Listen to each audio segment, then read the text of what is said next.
Autolite and its 96,000 dealers present Suspense. Tonight, Autolite brings you the story of a woman who finds a letter warning of death and has only 3 hours to deliver it.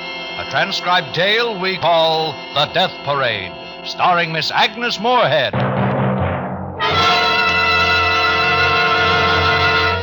Before our play begins, here is a word about Autolite from our good friend, Harlow Wilcox. Hi, Harlow. You got the time? Always have the time to discuss those great ignition-engineered Autolite spark plugs, Hap. No, the time of day. Day or night, those matchless marvels designed by Autolite ignition engineers are magic for merry motoring. Harlow, I'd like to know what time it is. 10 to 1. 10 to 1? Yeah. 10 to 1 that when you replace worn-out spark plugs in your car with ignition-engineered Autolite spark plugs, you'll get smoother performance, quick starts, gas savings. Oh, 3 o'clock. Then your watch is working. With all the precision of Autolite spark plugs, Hap. Why, they're designed by the same Autolite engineers who designed the complete ignition system for many leading makes of our finest cars. And that's why Autolite spark plugs are world famous for quality and dependability. And now, with the Death Parade and the performance of Miss Agnes Moorehead, Autolite hopes once again to keep you in suspense. Some parade, huh? I'll say. Something about a parade. Yeah, you can say that again. Well, I guess it's all over. Sure has been a nice day for it. Yeah. Not a cloud in the... Hey, look. Up there on the roof. Where? The Benson building. Hey, look out! Look out! She's gonna fall! She's gonna fall! Go back! Go back! No! No, don't!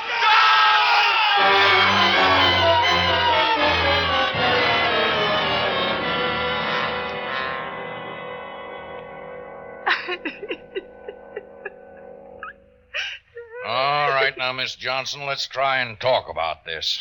This girl fell or was pushed off a roof this morning. You say you were the only other person there at the time. I was. I told you. Oh, what do you mean, push? You think that... Oh, how can you?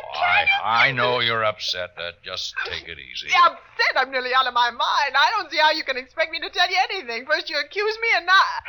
How can you policemen be so unfeeling? All I was trying to do was just... Oh, it's freezing in here. You've no right to keep me in Here, try some coffee. It'll make you feel better. Now, you've told us you know something about this accident. Something more than we already know. Yes, I do, Lieutenant. I mean, it never would have happened, don't you see? Sure. Well, come on now. Yeah, this'll help. Well, I'm so nervous. Oh, it spilled. Oh, that's all right. We'll clean it up later. That's how it started. That's how it started this morning, just like that. The coffee, that poor girl wouldn't have died if the coffee hadn't spilled. That's just how it started.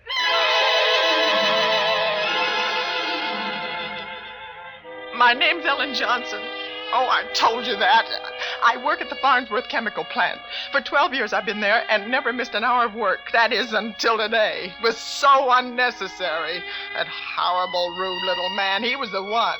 I'm very precise about my daily habits, very. When you live alone, you arrange things that way. In the morning, I get up and allow myself time to take coffee and toast at the cafe on the corner. I've always disliked cooking in the morning. I leave the cafe at 8:15 precisely in order to be at my desk exactly at 9.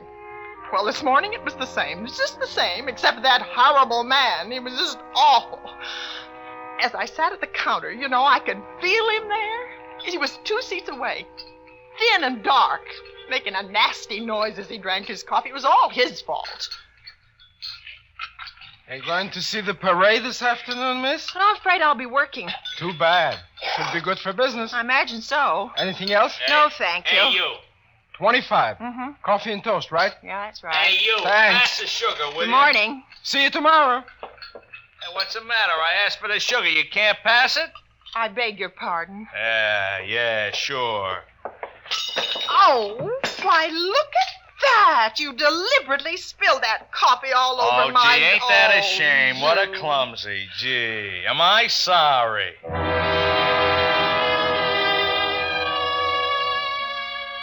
He wasn't in the least sorry. He'd done it on purpose. On purpose. I was wearing a gray silk dress and it's probably ruined. And he just stood there and wiped at the stain with his napkin, smiling, his dirty, crooked teeth. I pushed him away and I walked out. I knew I was going to be late because I had to change, so I went home again. Well, if I hadn't gone home, this awful thing might never have happened.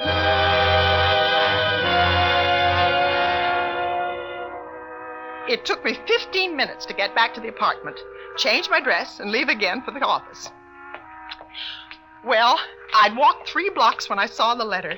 It was lying on the pavement in front of an apartment house. It was unsealed and addressed simply to Miss Sheila Mannix. No house number or street. Dear Sheila Mannix, you don't know me. I just got into the city. It doesn't matter who I am, but this is a warning. Believe me, you better take notice. Jack's got it in for you. I stopped reading. There was some more, but I didn't want to go on. It frightened me a little, and, well, I'm not one to pry into other people's business, but this wasn't prying, really. It wasn't. The letter was important. Whoever had written it must have forgotten to put the address on it, and it had fallen out of their pocket. Well, I made up my mind then I would go into the apartment house. It was possible that the writer lived there, and on his way out had dropped it. Janitor. That was janitor. Oh, janitor. Yes, here.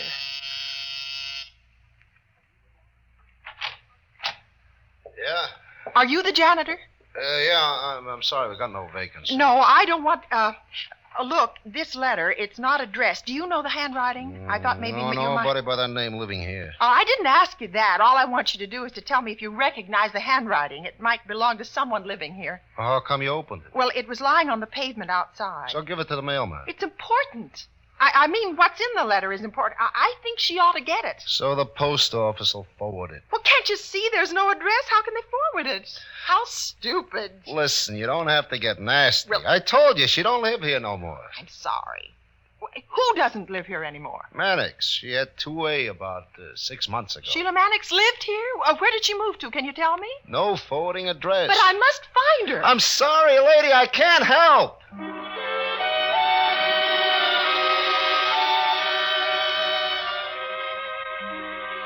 Then I thought of the police. I should have told them about the letter, but I didn't. I didn't know what else was in it then. So I went back to my own apartment, and I looked through the telephone book. There were 2 Sheila Mannixes listed. The first lived on Maple Street, and the second on South Tower. I rang the Maple number first.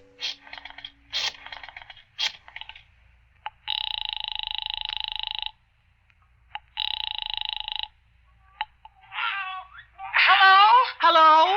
Is this Miss Sheila Mannix speaking? Mrs. Sheila Mannix, who's this? My name is Ellen Johnson, and I found a letter this morning addressed to Sheila Mannix. Oh, I thought it was important, and I wanted to make sure it got to the right party. That's all right. Who's it from? Well, that's it. I don't know. Well, why don't you open it? Well, I have, but I only read a few lines. Oh. Do you know someone named Jack?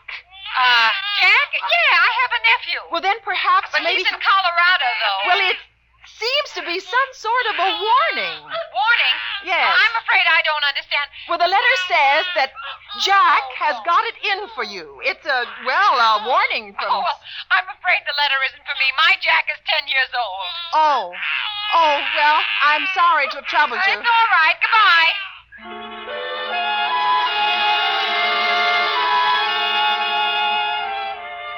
As I hung up, I looked at my watch. It was 9 o'clock. There was my job, but I just had... The second Sheila Mannix listed in the directory lived on South Tower. I dialed the number, and I waited.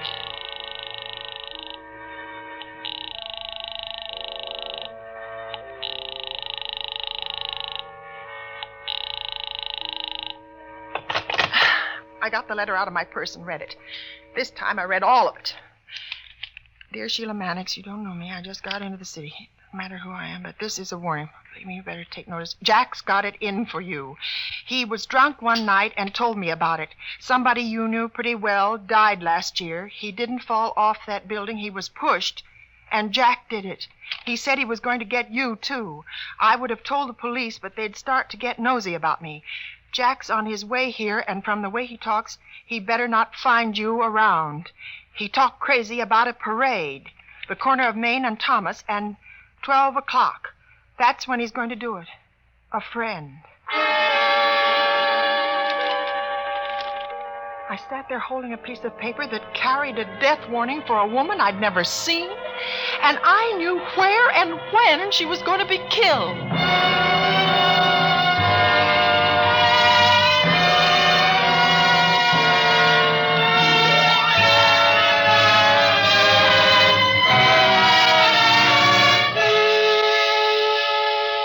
Autolite is bringing you Miss Agnes Moorehead in The Death Parade. Tonight's production in radio's outstanding theater of thrills, Suspense.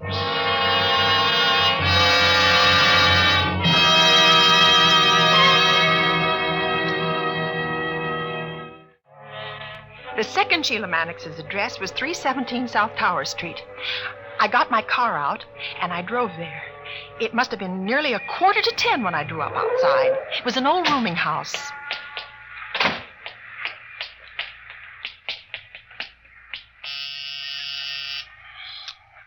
Oh, hurry up. Come on.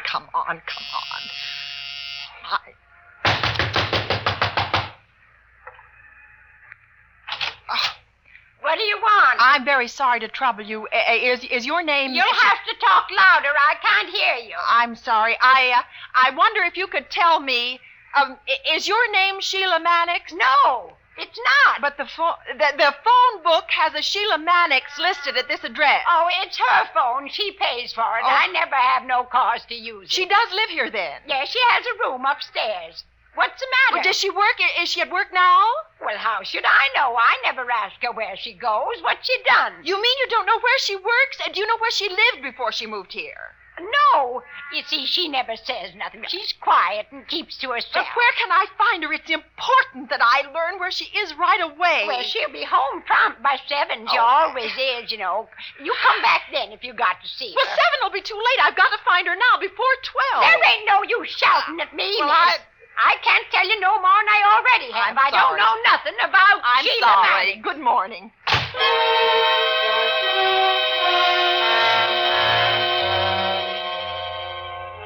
Now, I knew that I'd wasted far too much time. I had to call the police. There was a drugstore on the corner, and I ran down the block to it. Good morning. Can I help you? Yes, do you have a phone? One over there, but it's out of order. Oh, then could I use yours? It's an emergency. I'm sorry, I don't have a private I've got to call the police. I've never been mixed up in anything like this before. It's a letter I found this morning, a warning about somebody being killed. Oh, there's a phone in the next store. You can use that. Maybe you know her. She lives down the block. Who? Sheila Mannix. She's the one. At least I think so. Mannix? Uh-huh. Sure. She comes in often to have a prescription filled. Very nice young woman. Do you know anything about her? I mean, where she works? I've got to find her right away. No, Please, it's urgent. I asked her landlady. She didn't know. Well, it seems to me she did mention it once. You must think, please. Well, now, it was just the other day we were chatting while I filled her prescription. She said something about Was it a work restaurant? in- A cashier, maybe? No. Department store, elevator operator? Hats, clothes, shoes, usher, No. telephone operator, maybe? No, doesn't hit. I'm You're sorry. not thinking. Well, Try listen, to ma'am, think. if I could help you, I would, but... Oh, my. Friends in the neighborhood. Somebody you might know. No, never mentioned them. Oh, can't you remember? Maybe she worked in an office, huh? Maybe. Excuse me a moment. It's a customer. You better go next door and call the police. But can't you remember? I'll be back. Maybe a chorus girl. Does she work in a bookstore? Oh, well, I can't wait. I'll come back after I've called. Oh, a bar. What will they think, a woman going into a bar? Hey, ma'am, Huh? wait a minute. Look, I remember. Oh. You said bookstore. It's a book company. Simmons Book and Stationery Corporation. Oh, That was thank it. you, Simmons thank Book and Stationery Corporation. Thank you. It's on Main. Yes, I know the place. Thank you very much.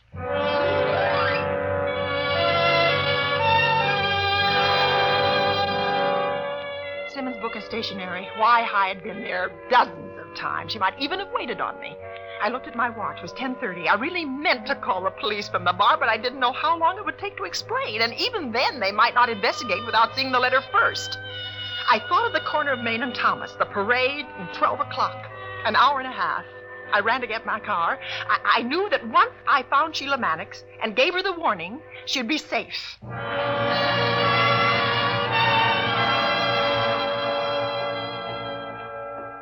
Good morning. May I help you? Yes, please. I'd like to speak to Miss Mannix, Miss Sheila Mannix. I understand that she works here. Yes, of course.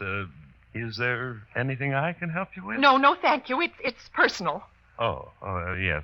1 minute, please. Oh, I'd found her, and it was going to be all right now. While I waited, I looked at the books lining the walls.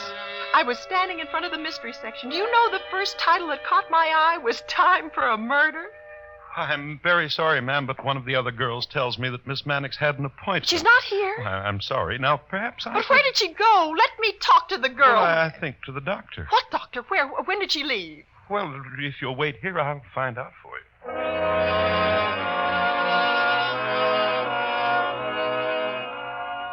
Oh, I could have cried. It was almost 11 o'clock, and that silly, precious little salesman, he took forever. How long does it take to get in the dress? I started to walk to the back of the store when he came down the aisle toward me. Oh, I'm sorry to have taken so long. A customer on the phone, you know. It's all right. I don't care. Just give me that doctor's address. Oh, yes. I have it right here. Dr. Morton, 101 Flower Street. 101 Flower, Dr. Morton. When did she leave? Oh, I forgot to ask if you'll... No, I'm going there now. Listen, if she comes back, if I miss her, you tell her to stay right here. Don't let her leave the store again until I come back. But... It's a matter of life and death. Oh, well, all right. Is something wrong? Something wrong. I ran to a telephone booth. I knew that I'd done as much as I could alone to save that poor girl. Police Department, Sergeant Leonard. Please listen carefully. There's a murder going to be committed at 12 o'clock. Who is this? Oh, that doesn't matter. My name's Ellen Johnson. I found a letter in the street this morning. It was to a woman called Mannix, Sheila Mannix. Would you spell that, please? Mannix. Mannix. There's not time for... When did you find the letter? I told you this morning. Oh, what difference does it make? It was at 9, I think. Why didn't you call earlier? I didn't because, I tried to find her myself. I think I know where she is, but Have you got the letter with you? Yes, I have. Would you read it, please? Well, there isn't time. You've got to send some men here. It's a warning. Somebody called Jack is going to kill her at 12 o'clock on the corner of Main and Thomas. There's a parade going on then. What does this woman look like? Can you give us a description? No, I've never seen her. I don't even know her. You say you think you know where she is? Yes, at a Dr. Morton, 101 Flower Street. Where are you calling from? Simmons Book and Stationery Store. She works here. Will you get a description of the woman, please? I'll wait. Yes, of course. Don't hang up.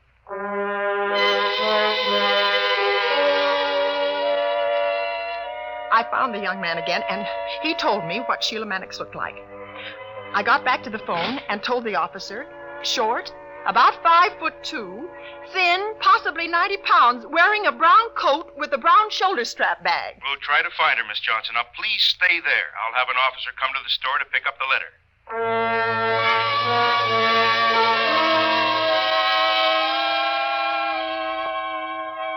I put the receiver on the hook and sat in the booth.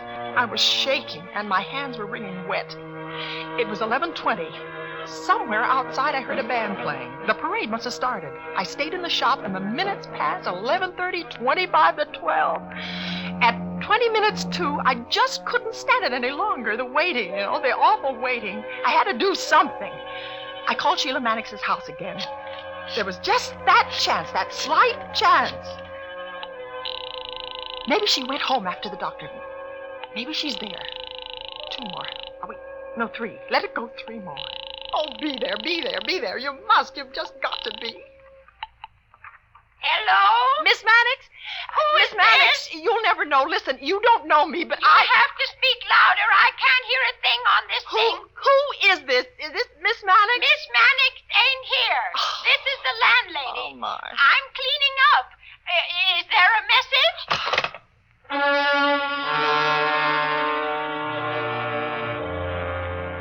I couldn't stay in that store any longer, so I gave the letter to the salesman and told him to give it to the police when they arrived. It was 11:45. Main Street was alive with people. It seemed as though the whole city had turned out to watch the parade. I pushed my way along the street towards the intersection. I just couldn't have stayed away if it were my own life depending on it. The crowd was so thick that it was impossible to see anything from the street, and I just had to see. Then I thought of the Benson building and the roof. If I was up on the roof, I could see everything that happened on that corner. It was 5 to 12 when I got in the elevator and took it up to the 19th floor. I had to walk to the roof, and I could hardly breathe as I opened the door and stepped out into the bright sun. Instinctively, I knew that this was the building. The same building that the man in the letter had been pushed from last year. For a minute, I didn't see anyone. And then, at the corner, standing near the edge, looking down, I saw her. A short woman, quite thin, dressed in a brown coat with a shoulder strap bag. Miss Mannix. You are Miss Mannix, aren't you? I've been looking for you. It's about a man called Jack. He's looking... Oh, it's all right. It's all right. Don't be frightened. Don't be frightened. Don't move back. Don't. The edge. Don't. What's the matter? Get away from there. No, you just... No!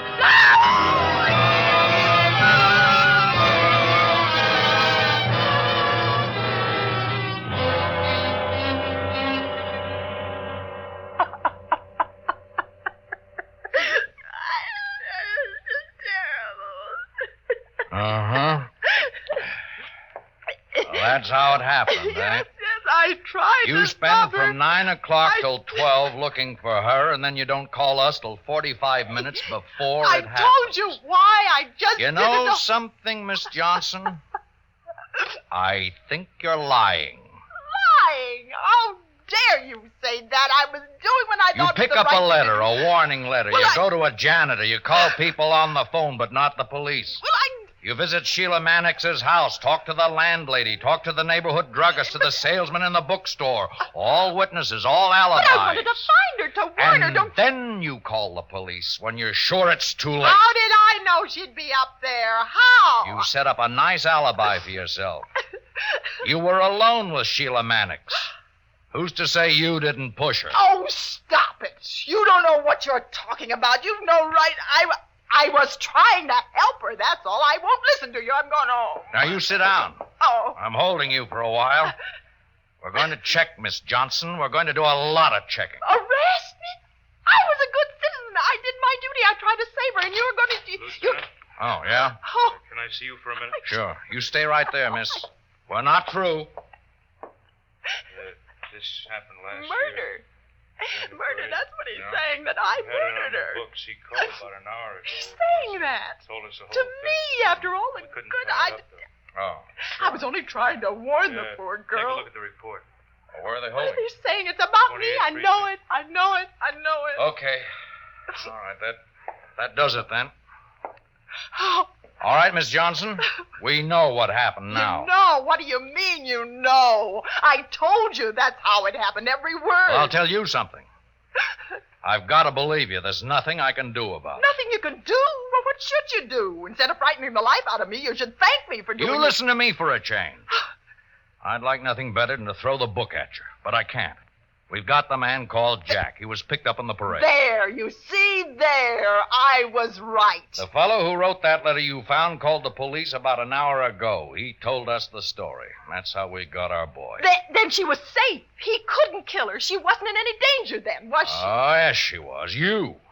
Because you found her and frightened her to death. I was only telling her that there was nothing to be afraid of. Sure, that's all. Do you know that she was standing in the same place where her boyfriend was killed a year ago? And then you come along and mention the name of the man she knew killed him. Well, Now maybe you know why she was afraid and backed away from you. You didn't know a thing, huh? Well, I want you to know something, though. I want you to sleep with it for the rest of your life. If you'd called the police when you picked up that letter, Sheila Mannix would be alive right now. You think about that. I can't see where I was wrong. Oh, maybe I should have called sooner, but I did call. If you hadn't taken so long, Get out of here. Go on, get out. It's too bad we can't send you where the other guy's going. He killed last year. You did it today, just as sure as if you'd shot her. Go on. It's all right, Lieutenant. I understand. I can see why you're upset, and I'm sorry. Sergeant, you understand that I was only doing what I thought right, don't you? It wasn't my fault. It wasn't. If they'd got there sooner, it never would have happened. I've nothing to reproach myself about. Nothing. Oh, I'm so upset. A whole day's work and my gray silk dress ruined. They'll never be able to get that coffee stain out.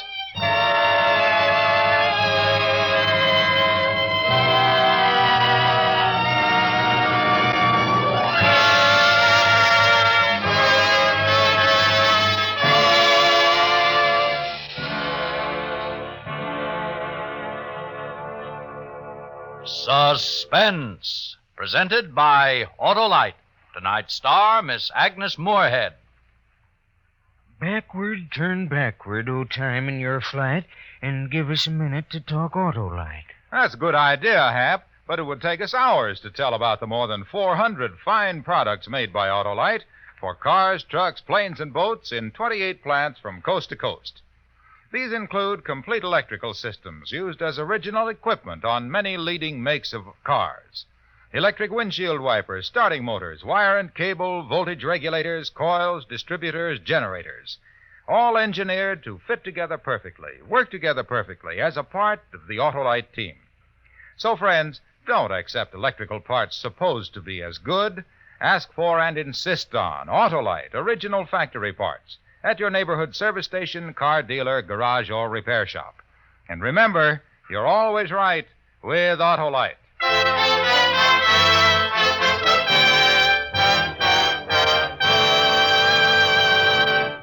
Next week on Suspense, in answer to your many requests, Backseat Driver, repeated for you with its original stars, Fibber McGee and Molly. And during the month of March, you will hear Mr. William Bendix, Mr. Ronald Coleman, and Mr. Jack Carson, all on Suspense. Suspense is produced and directed by Elliott Lewis, with music composed by Lucien Morawek and conducted by Lud Gluskin. Portions of this program were transcribed. Tonight's cast included Joseph Kearns, Jack Crucian, Byron Kane, Shimon Ruskin, Jerry Hausner, Lou Krugman, Jeanette Nolan, Jay Novello, and Lou Merrill. For some interesting backstage pictures of Agnes Moorehead rehearsing for today's suspense play, see the current issue of Quick magazine.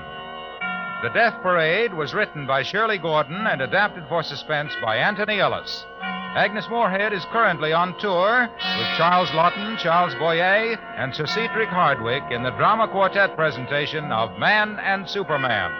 And remember, next week on Suspense, Fibber McGee and Molly in Backseat Driver.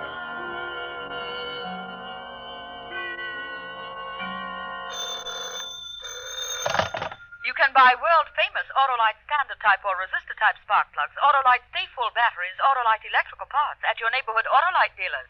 Switch to Autolite. Good night. This is CBS, the Columbia Broadcasting System.